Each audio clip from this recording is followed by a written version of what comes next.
And so the love bombing has begun. You're sending lots of text messages, you're getting lots of text messages,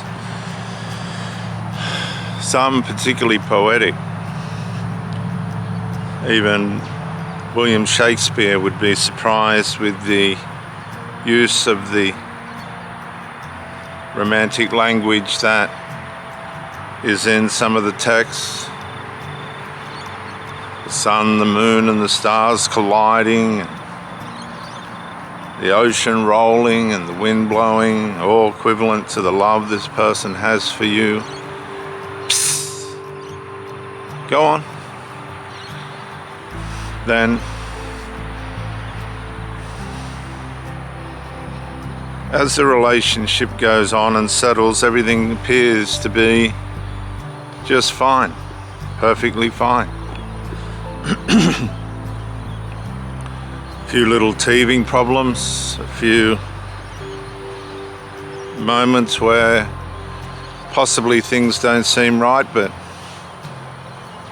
they're adjusted. Of course, when we become intimate with somebody new and we like that person, we do want things to start to evolve and work out.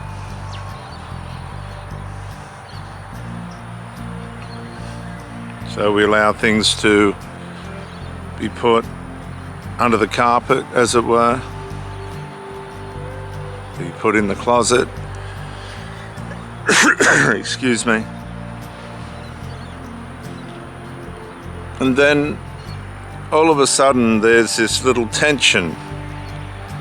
Tension starts about little distances, micro-incremental distances that the person is trying to introduce into the relationship. And at first it's possibly, oh, I have to stay back at work, or sorry I didn't answer the phone, or sorry I didn't text you back, I was this, that, and all the other, and there's no legitimacy behind most of it, but you believe that it's okay.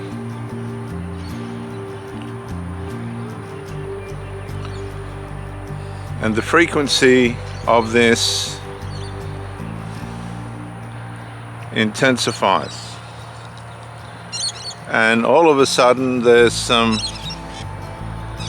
conflict about, hey, conflict about the whole thing.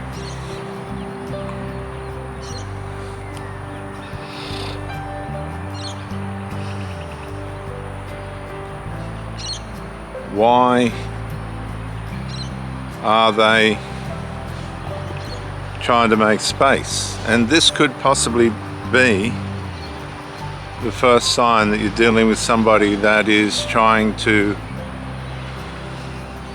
condition you into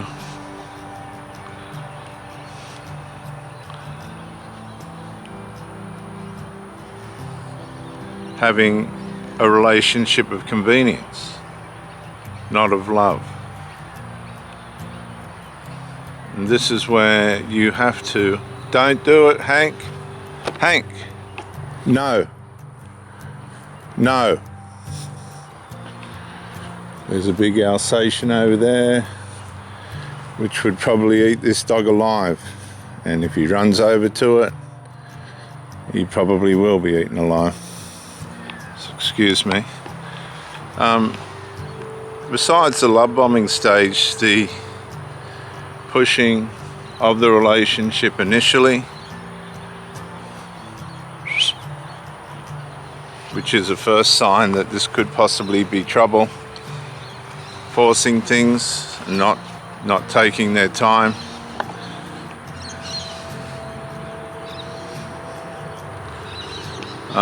The second thing will be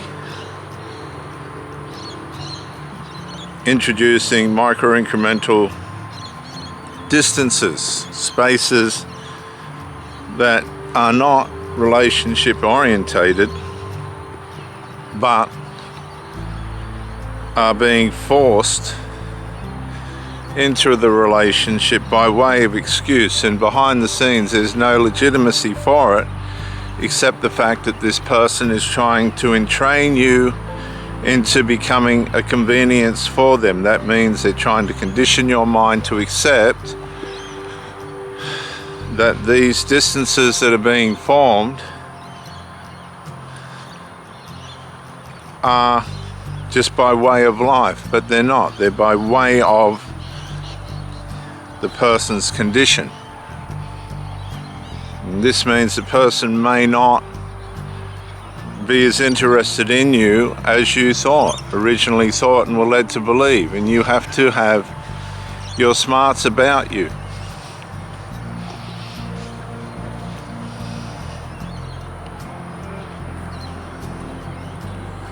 And once the entraining starts, that's when the trauma starts. Because now you're trying to navigate a relationship that is not in the spiritual realm or psychological realm at that, and physical realm, being reciprocated by way of distances. And what is this person doing in that space, in the space that they receive and that they're pushing for? Well, there's all different things that they could be doing, but the main thing that they're doing is neglecting the relationship. If it's for no legitimate reason, they're neglecting the relationship. And they're doing this because they've done it before. It's no different to the alcoholic. They've had a drink before, they've gotten drunk before, and they'll do it again. That's what these people do. They've had the relationship before, they've used the same pattern that hasn't worked before, and here we go again. And you have to have your smarts about you.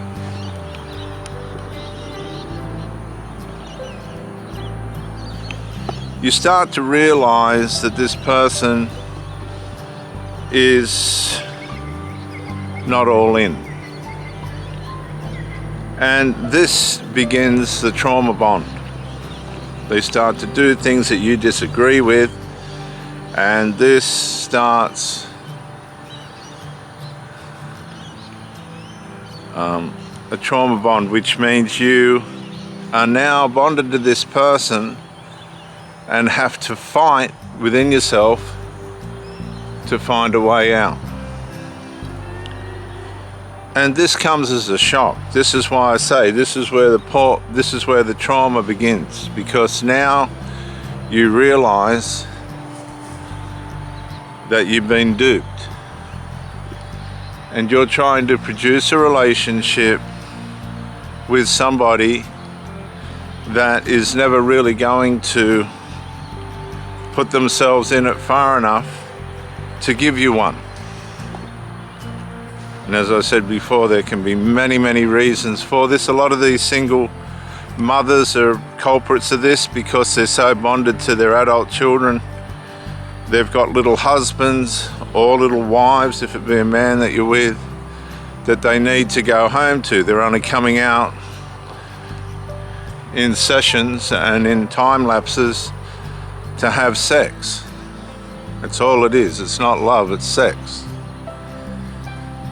And as the trauma bond founds itself in your mind and in your heart, and you start going into trauma, and you try and communicate with this person, nothing is going to change. They'll stand there and look at you with a blank face. They'll stand there and look at you astounded that you think something's wrong, even though it actually is in front of your eyes. And what you need to do is disconnect from that person in parallel with the way in which they're mistreating you, in the way in which they're mistreating and neglecting the relationship. And I guarantee you will come to the point where you will have to end the relationship. And you can end the relationship sooner rather than later by knowing that you detach, you step back from these people who are not fully committed. You break contact, you go no contact and stay there, and that's it.